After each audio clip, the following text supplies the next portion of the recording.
wouldn't. Like, it's going to be hard for everybody. But if you're working for the first time ever from home, it's going to be super tough. So set the expectations right. Like, know that it's going to be hard and it's okay.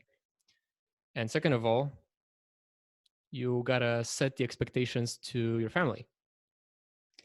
Exactly. So Radek, I have to just start a little bit over because, of course, we don't have a checklist for this. It's the first time we're doing it, so I've just played the record button too late. Uh, Luckily, when you started talking. So, Radek, VP of Engineering at Nozbe, Michael, CEO of Nozbe. Today, we're talking about remote work, how to get remote work done, and to how to start remote work because you're forced to do it because of the virus. So Radek is right. The expectations, set the expectations to your employer, to yourself, and to the family, because it's going to be hard. Working from home is going to be hard for you. It's going to be a hard transition, and especially in this time, it's going to be even harder. It's even harder for us for us because the kids are at home because the schools are closed. So this way, it's even worse. But it can be done, right? Yeah. So both you and I, Michael, have been working remotely for all of our professional lives, and it's Yes, normal for us. And we know that it works. And not only it can be done, but it's a very effective, very productive way to work. Now, your next couple of weeks are not going to be productive. Like, that's fine, but still, this will take a while. You're likely going to be forced, or you'll want to work remotely for many, many, many weeks. So we want to do our best to help you prepare for this, to help you make the best out of it and stay productive and stay sane. So we'll bring you these lives every day. exactly. So uh, yeah, somebody asked us on Instagram, will the companies realize that that remote work is the future? Well, we've been talking about this for many years, and the problem with situations like this is that it is gradual and then it's sudden, Yeah. and this is the sudden moment. So I don't know. It's hard to say if companies will realize that. Companies still are having some problems leaving people to work remotely, but also the question is, will the employees, will the team members realize that this is the future, or they can do more work remotely? I don't know, but we'll see about that. But the crucial part is to start right. So and with small steps, I think. The idea being to really start with some good routines and try to really set up your work day as a normal work day, but a little bit differently, because like you're not commuting, you're not actually stuck in a traffic jam, you're not in a crowded bus or subway, you are directly going to work. But it doesn't just mean just standing up from bed and going to work on your laptop in your pajamas, right? Yeah. Look, I can do it because I've been working remotely for 8 years. So yeah, I can just get up and work in my pajamas. But if you're working from home for the first time, do not do this. Please don't do it. It's not gonna work out well for you. It's a great advice for people starting work from home to stick to the routine, because you need, normally if you're used to working from an office, you're used to this ritual, this psychological barrier between your home life, where you're probably relaxing, maybe spending time with family, friends, whatever, and when you're going to work, you're at work. If you're working from home, there is no switch place. Like this ritual, it's all in your head. So I highly recommend that you get up at the same time you normally would. You get dressed up, comfortably, but not, the way, maybe the way you dress to work, and get to work, and preferably, set a large chunk of in uninterrupted time to do the work. Because if you treat it like, maybe I'll work a little bit here, a little bit there, I'll start working in pajamas, it will be very hard for you to concentrate. It's probably going to be very hard for you. And it's also going to be hard for your family, roommate, dog, to understand that just because you're home, it doesn't mean you're not working. Yeah, what many people have said that helped, and what helps me, of course, is the fact that I have a designated work area, and it doesn't mean you already have to have like a your home office, like your home, a special designated room. It would be ideal. Like, of course, it would be. I've got this, but many people don't. But just a corner, just a place you would call your work corner is already something. Like, even if you work on the same laptop as the same one that you use in the evening to watch Netflix, still putting this laptop in this corner means work. Having this laptop on a couch means leisure. So just having this kind of difference is already, like, psychologically for you, a good thing, because and not only for you, because you're also communicating to the family. I'm sitting in this corner means I'm working. I'm sitting on the couch means I'm slacking off. So this is basically the basic idea. Yeah, Michael, let me tell you about where I'm here. Because this is, like, our viewers don't, but this is not my normal work corner. I have my own desk. I have my work corner. It's not a dedicated room, but it is my workplace. But this isn't. This is actually my bedroom. But what happened is that there is no there's no longer just one person working from home in this apartment. There's two. So we set up a makeshift second office in the bedroom, and it's far from ideal because this is the IKEA kitchen desk, but it's something, right? It's different from sitting in the kitchen or just at the couch. It's a new dedicated place, and it's makeshift, and it's not ideal, and it doesn't have a proper office chair, but it's something. Like, it's psychologically still helpful to have like a place that you call your home office. Yeah, exactly. So that's one thing. Second thing also is these kind of cues to your team, to your family. Sorry, to your family when you're working. So it would be really good to first set a schedule and communicate the schedule. Okay, from this time I'm working. From this time I'm not. From this time I'm, I'm really deeply working. From this time I'm not. So I know, like. Trust me, it even works for the kids. Like, the kids get it if they get the time, they get it. So uh, first of all, schedule. I would communicate the schedule. So, for example, in my case, after breakfast, around 9 o'clock, I just go up, and people on in the family know that this means I'm going to work. But also, another thing is, to communicate, to communicate this, that you're going to this office. Also, the way you're dressed. I have this additional cue. For example, when I'm recording something, like when I'm recording a podcast with you, a podcast episode, I have this additional light in front of my home office indicating I'm recording something. So really, don't go. Really, don't interrupt me, because sometimes kids think, okay, I'm working, but they can ask me a thing.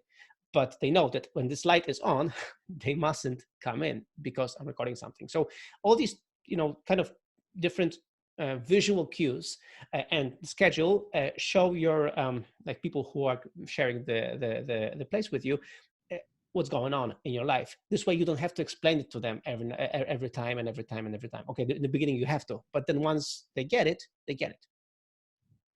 Yeah. Another thing is about the schedule. Like, you have to figure out your working hours and how to make it work with the rest of your life, because this is probably an unusual setup. Normally, if you're working from home, you'd have your 8 hours probably alone to focus on work, and at this time, you're coming to this unprepared. And as Michael was saying, if you have children, like, you probably normally wouldn't have children every day at the house when you're working from home, right?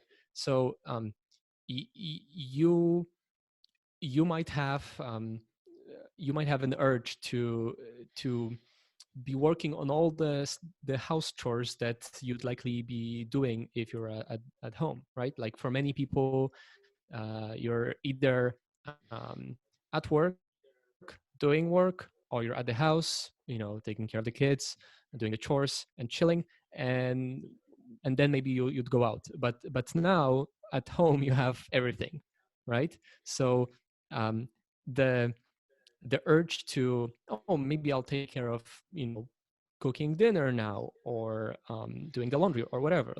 You have to think carefully and figure out a schedule or a system of getting this done. Because if you split your work into 15-minute chunks, you won't get any focus, and then you won't get anything done. You'll be exhausted. So you think about cook dinner at a specific time during the day, or like all the chores in the evening or in the morning. Take a break during your work day, but as much as is possible. And it's going to be hard, especially if you have to also take care of your children at the house. But as much as is possible, um, figure out a large chunk of uninterrupted time, because without focus, this is not just true of work at home, but especially now, without an ability to focus, you're going to have a very hard time working from home. Yeah, the thing that I find really fascinating is that the problem we have in today's time, and we talked about it on our podcast, is the way to switch to deep work, to really be able to focus and do some really meaningful work without being distracted. And what you will and when you are in an office or in an open office, which is even worse, it's really easy to be distracted. It's really easy for somebody to come to you and disturb you and not let you work in full focus. So what you will find, and I think you will find it pretty quickly, is that when you have an hour at home, that for example kids are watching something, and everybody's quiet, and you have this hour, you seize the moment. like you start like, okay, there is no time right now to browse Twitter, to browse Facebook, to slack off. All you do is you just go and you just focus on getting this the most of this hour. So what you will find, and especially now with kids at home and all that stuff, is that you won't be as productive, maybe like like you won't be able to work as long as you could work in an office, but you will be pretty productive because you will squeeze more of the hours that you have. And uh, trust me, being able to focus and just work and like heads on is not is a skill. It's not easy to do. And I think what will surprise you, and will let me know in the comments after a week or so, and let me know on social media. Um, but I think it will surprise you that because of this, because of seeing the time constraints, and you will start to appreciate and learn more to really focus and get into it and attack a problem and just get stuff done. So this is a shift that that we've all been experiencing, and this is something I've just experienced today when my time was even more constrained because of the kids being at home and having to homeschool them. So this moment where you have the work, like time for work, you just do the work. All right. Oh, hey, Isabella. Um, Hello from Poland, I guess. Uh-huh. All right. Viewers, please ask questions. We'll be wrapping up very soon because we want to keep this short and sweet, and bring this to you every day. So yeah, we have a lot of way more specific tips for you. But for now, do you have any questions that we can answer right now? Yeah, so please keep them posted. Just to give you a heads up, our idea is to have this session every day for this week at least, but hopefully for more weeks if there is demand for this, because I think there are not enough companies to share this kind of information, and we want to share with you really some good tips about how to do meetings, which tools we use, how we communicate, how we write things, how we do feedback, like to share, because what working from home is not only working in solitude. It's really working in a team. You can still work in a team while you work at home, while you work from home. And we want to show you how we do it. Like, we're in a team of 23 people, and we've been doing this for years. And we have seen that we are as creative, we are fighting, we are as emotional. Like, we have all these things, even though we work from homes and we meet only twice a year on a get together. So we will, over next days, At the same time, we will meet here and we'll try to every day share something specific, something actionable, tools, all that stuff, all the best tips and tricks. Today, we just want to start with, with the beginning. Like, I'm working from home. Now what? Yeah. All right. No questions as far as I can see, but think about them and tune in to our live every day. And if not right now, we'll answer your questions every day. I would say Yeah. every So evening, but I don't know what time zone are you in. yeah, so also we will be posting this video on YouTube and on our Nozbe blog. So if there are comments both on the blog and on YouTube, so make sure to use the comment section there. We will be reviewing all the comment sections, social media, YouTube, blog, wherever you are, just to be able to answer all your questions. All right, Fatima, yes, every day at the same time in English. Michael is also doing in Polish and in Spanish at different times. Check out on Facebook for the details. Isabella is asking about missing small talk working from home. Well, for us, this is what we use Slack for. Um, Slack is a very popular chat app for teams. We don't use it very much for concrete work. We think there are better ways than that, but we have many channels like random and whatnot for small talk, essentially, for sharing memes, for sharing random stuff, just to kind of keep ourselves company over the internet. Yeah, for getting stuff done, we use actually our tool Nozbe and now Nozbe Teams, the one that has a very nice logo here. Which we're going to launch very soon. But for small talk, we use Slack, and it's really a cool way, a water cooler for our company. The way to just share random thoughts, memes, as you said. Also, right now, articles about coronavirus, everything that that might be like this small talk thing. Also, what we do is we sometimes just schedule a one-on-one chat, like a video chat. We use Zoom, the same application we use right now to record this and to do this live. We use that as well. So like whenever we have we want to chat with somebody, like have a coffee with somebody, we just do this via video. We just brew our own coffee. That's it.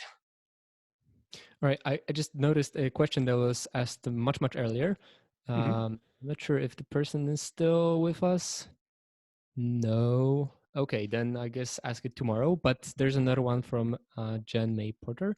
Tips on how to prepare for do a presentation online when it's always been done in person. I don't know, Michael, you take that one.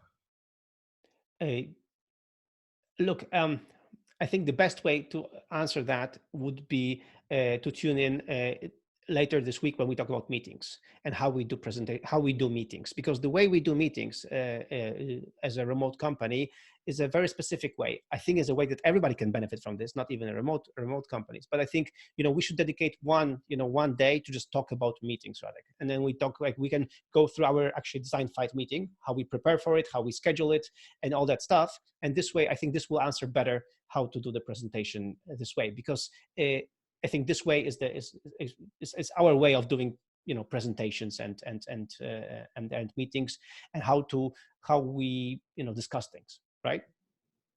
Yeah, I agree. It's a question that doesn't have a very simple answer because we just would approach this very differently. Yeah, so that's why tune in, because we'll tackle these problems in the next sessions. All right, Right, is that it? I think so. Mike St. Pierre is there. Hey, Mike. Hey, Mike. Good to see you. Yeah, Mike. Thanks. We'll try as our best. And also, on our Nozbe blog and on YouTube, we'll have the full archive of these videos. So even if somebody doesn't like Facebook or doesn't have a Facebook account, they will be able to access this and watch these videos and check out all the content. So, yeah, we'll see how this where it takes us. I think it's our way to contribute. So stay tuned. The same time. So it's noon Pacific time, 3 p.m. New York time, 7 p.m. London time GMT, 8 p.m. Central European time. Tune in here in English. We'll share our best tips. All right. Bye-bye. Right. See you tomorrow. See you tomorrow.